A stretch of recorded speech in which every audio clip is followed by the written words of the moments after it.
আজ থেকে কয়েক মাস আগেই করা হয়েছিল যে রাজনৈতিক দলগুলো পরস্পরের প্রতি কাদা ছোড়াছুড়ি করবে, দেশটাকে বিভক্ত করতে করতে ছোট ছোট উপদলে পরিণত করবে।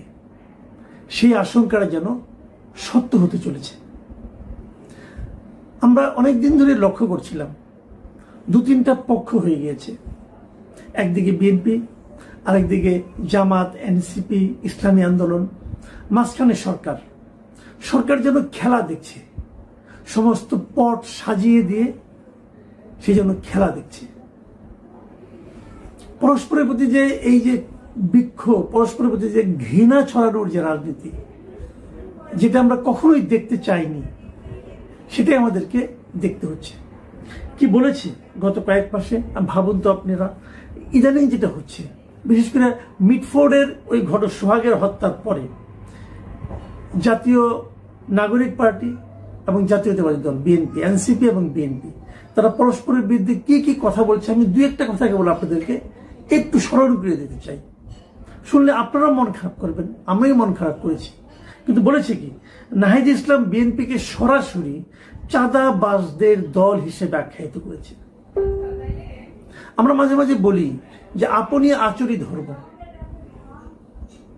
চাঁদাবাজের অভিযোগ কি এনসিপির বিরুদ্ধে নেই? সেই এনসিপি যদি আজকে বলে যে বিএনপি চাঁদাবাজের দল, বিএনপির অনেক নেতাকর্মীর বিরুদ্ধে চাঁদাবাজের অভিযোগ আছে, এটা নিজেও জানি এবং আমরা বিভিন্ন জায়গায় যাই দেখি। চাঁদাবাজির অভিযোগ যারা ক্ষমতার সংশ্লিষ্ট থাকে অথবা যারা ক্ষমতায় যাবে বলে সম্ভাবনাময় মনে হয় তারাই করে বাংলাদেশে। এটা নামে কিছু যায় আসে না। এই মুহূর্তে এনসিপি সরকার ঘনিষ্ঠ দল, তারা চাঁদাবাজির সঙ্গে তাদের নাম জড়িয়ে যায়। বিএনপি আগামীতে ক্ষমতায় যেতে পারে, তাদের নাম চাঁদাবাজির সঙ্গে জড়িয়ে যায়। জামাতের নামও কোনো কোনো ক্ষেত্রে জড়িয়ে যায়, সেটা অন্য কারণে। এনসিপির শীর্ষ নেতা, দলের আহ্বায়ক নাহিদ ইসলাম সরাসরি বিএনপিকে চাঁদাবাজের দল হিসেবে আখ্যায়িত করেছেন। আর কি লাগে? দলের শীর্ষ নেতা যদি এই কথা বলে, তখন দলের যারা কর্মী আছেন তারা স্লোগান দেন। সেই স্লোগানটা কি? স্লোগানটা হলো চাঁদা তোলে পল্টনে, ভাগ যায় লন্ডনে। মানে বিএনপির শীর্ষ নেতৃত্বের প্রতি এক ধরনের ইঙ্গিতপূর্ণ এবং আমি মনে করি কিছুটা অশ্লীল একটা স্লোগান। এটিকে শোভন। আবার দেখেন বিপরীত দিকে বিএনপির সমাবেশ থেকেও একই ধরনের স্লোগান ওঠে। সেই স্লোগানটা কি? এক বোতল দুই ছিপি, জামাত আর এনসিপি। মানে এই যে স্লোগানগুলো, এই স্লোগানগুলোর মূল কথাটা কি? এবং বিএনপি নেতৃবৃন্দ বলেন, উচ্চারণ করেন, স্পষ্টভাবে উচ্চারণ করেন যে এনসিপির নেতাদের কথায় ফ্যাসিবাদের পদধ্বনি পাওয়া যাচ্ছে। দেখুন, এই মুহূর্তে দেশে আওয়ামী লীগ নেই, তাহলে যারা আছেন এরা সবাই কিন্তু বিগত যে ফ্যাসিবাদী সরকার ছিল, আমি যদি শেখ হাসিনার সরকারের কথা বলি, তাকে বিতাড়িত করার জন্য সবাই ঐক্যবদ্ধভাবে আন্দোলন করেছেন। সেই আন্দোলন শেষ হয়েছে, সামনে একটা নির্বাচন হবে। নির্বাচনকে সামনে রেখে তারা যার যার রাজনীতি করবেন, এতে আমার কোনো আপত্তি নেই। জনগণও বেছে নেবে যে এর মধ্যে কাকে নেওয়া যায়, কাকে দায়িত্ব দেওয়া যায়। এটাই হতে পারত সুস্থ রাজনৈতিক সংস্কৃতি। তা কি হলো? হলো না। আওয়ামী লীগ একদিকে দেশ থেকে নেই, তারপরে কি করলো? সবাই মিলে আওয়ামী লীগের রাজনীতিকে বন্ধ করে দিল। দেওয়ার পর কি হলো? একটা বড় শক্তিকে আপনি খেলার মাঠ থেকে সরিয়ে দিলেন। এখন যে কটা শক্তি আছে এদের মধ্যে এরকম কাদা ছোড়াছুড়ি শুরু হয়ে গেল। আমরা কি এর জন্য আন্দোলন করেছিলাম? আমরা কি এর জন্য নিজেদের জীবনকে ঝুঁকির মুখে ফেলে আন্দোলন করেছিলাম? আন্দোলন কিন্তু এককভাবে কেউ করেনি। এই আন্দোলনে বিএনপি ছিল, এই আন্দোলনে জামাত ছিল, এই আন্দোলনে ছাত্ররা ছিল, এই আন্দোলনে যারা রাজনীতি করেন না তেমন সাধারণ মানুষও ছিল। আন্দোলনে একক কৃতিত্ব যেই দাবি করুক, আজকে অনেকে দাবি করে তারাই আন্দোলনে সিপাহসালার ছিলেন, কথাটা ঠিক নয়। এটা একদিনের আন্দোলন নয়, এটা 17 বছরের আন্দোলন। এবং এই আন্দোলনে সমস্ত রাজনৈতিক দল ছিল, সমস্ত অরাজনৈতিক ব্যক্তিরাও ছিল। সকলে সেই সম্মিলিত আন্দোলনকে একসঙ্গে আমরা সবাই মিলে যে আন্দোলন করলাম, কাঁধে কাঁধ মিলে যে আন্দোলন করলাম, সে আন্দোলনের পর এখন আমরা পরস্পরের কাঁধ থেকে মাথাটাকে সরিয়ে দেওয়ার কথা ভাবছি। কিভাবে একে অপরকে বেইজ্জতি করা যায় তার জন্য অশ্লীল শব্দ প্রয়োগ করছি। এটা কেন? তাহলে এতে কি আমাদের ক্ষুদ্রতাটাই প্রকাশিত হচ্ছে না? আপনি জনগণের কাছে যান, নির্বাচন করুন। জনগণ যদি আপনাকে নির্বাচিত করে, আপনি শাসন করবেন 5 বছর। নির্বাচিত না করলে পরের 5 বছরের জন্য চিন্তা করবেন। এটাই তো হওয়া উচিত ছিল সুস্থতা। যখন আপনি দেখেন যে আপনার কোনো সম্ভাবনা নাই, তখন আপনি নানা ক্যারিকেচার করে নির্বাচন পিছিয়ে দেওয়ার চেষ্টা করেন অথবা একটা আওলা বাঁচানোর চেষ্টা করেন। এটা কোন ধরনের মানসিকতা? দেখুন, আমি একটা কথা বলি, এর মধ্যে বিএনপি মহাসচিব একটা কথা বলেছেন এই মিটফোর্ডের এই ঘটনাকে কেন্দ্র করে। তিনি বলেছেন, সরকার পরিচালনার দায়িত্বে না থাকা সত্ত্বেও একটি রাজনৈতিক দল ও তার প্রধান নেতৃত্বকে দায়ী করে মিছিল এবং অশ্লীল ভাষা প্রয়োগ করা হচ্ছে। এটি রাজনৈতিক সংস্কৃতিকে আবারও সেই ফ্যাসিবাদের যুগে ফিরিয়ে নিয়ে যাচ্ছে কিনা এমন প্রশ্ন উঠতেই পারে।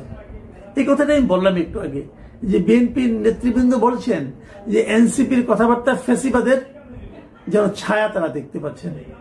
বিভিন্ন শিক্ষা প্রতিষ্ঠান আমরা দেখেছি এই ধরনের মিছিল হচ্ছে, বিএনপির এগেইনস্টে মিছিল হচ্ছে।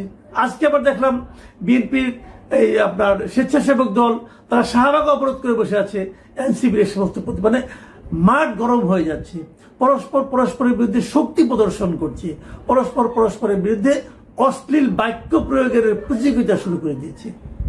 এটা তো আমরা চাইনি।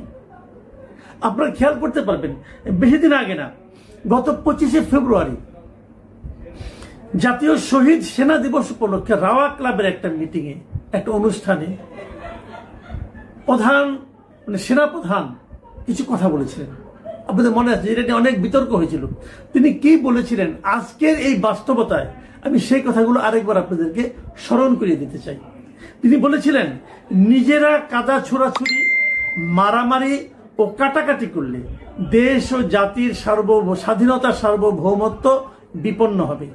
এই দেশ আমাদের, আমরা সবাই সুখে শান্তিতে থাকতে চাই। আমরা চাই না হানাহানি, কাটাকাটি, মারামারি। দেখুন, উনি আজকের থেকে 6 মাস আগে যে কথাগুলি বলেছিলেন সেটাই কিন্তু এখন আমরা দেখতে পাচ্ছি। তিনি বলেছিলেন, আমাদের মতের বিরোধ থাকতে পারে, চিন্তা চেতনার বিরোধ থাকতে পারে, কিন্তু দিন শেষে আমরা সবাই দেশ ও জাতির দিকে খেয়াল করে সবাই যেন এক থাকতে পারি। কেবল এক থাকলেই এ দেশ উন্নত হবে, সঠিক পথে পরিচালিত হবে। না হলে আমরা আরো সমস্যার মধ্যে পড়ে যাব। ওই দিকে আমরা যেতে চাই না। খেয়াল করুন, উনি কিন্তু সবাই মিলে এক থাকতে বলেছেন। আমিও বারবার, এর আগে অনেকবার আওয়ামী লীগ আমলে আমি বহুবার বলেছি যে একটা জাতিকে সামনের দিকে অগ্রসর করতে হলে ঐক্যবদ্ধ থাকতে হয়। বিভক্ত জাতি কখনো অগ্রসর হতে পারে না। আমরা আওয়ামী লীগ আমলে দেখেছি, তারা স্বাধীনতার চেতনার কথা বলে দেশটাকে বিভক্ত করেছে। জামাতকে দেশ থেকে বের করে, জামাতকে নিষিদ্ধ করতেছে। মানে যারা জামাত করে তারা দেশে থাকতে পারবে না।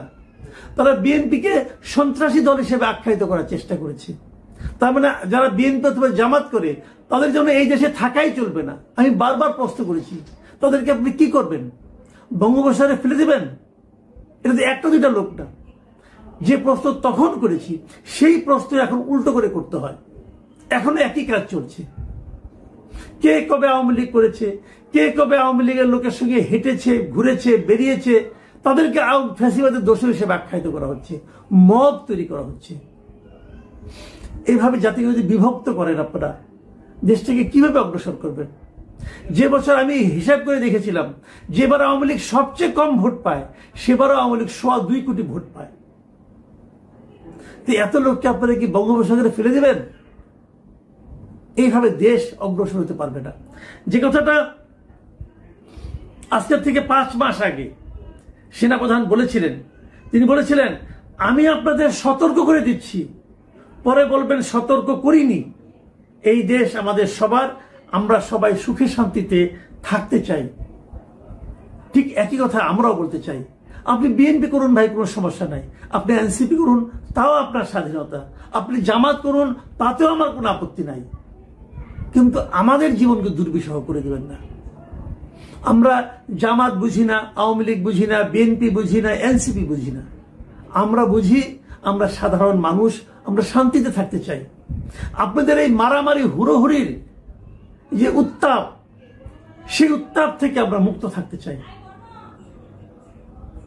আমরা আর বিশৃঙ্খলা চাই না ভাই। প্লিজ, হয় আপনারা শুধরে যান অথবা আমাদের মাফ করে দেন।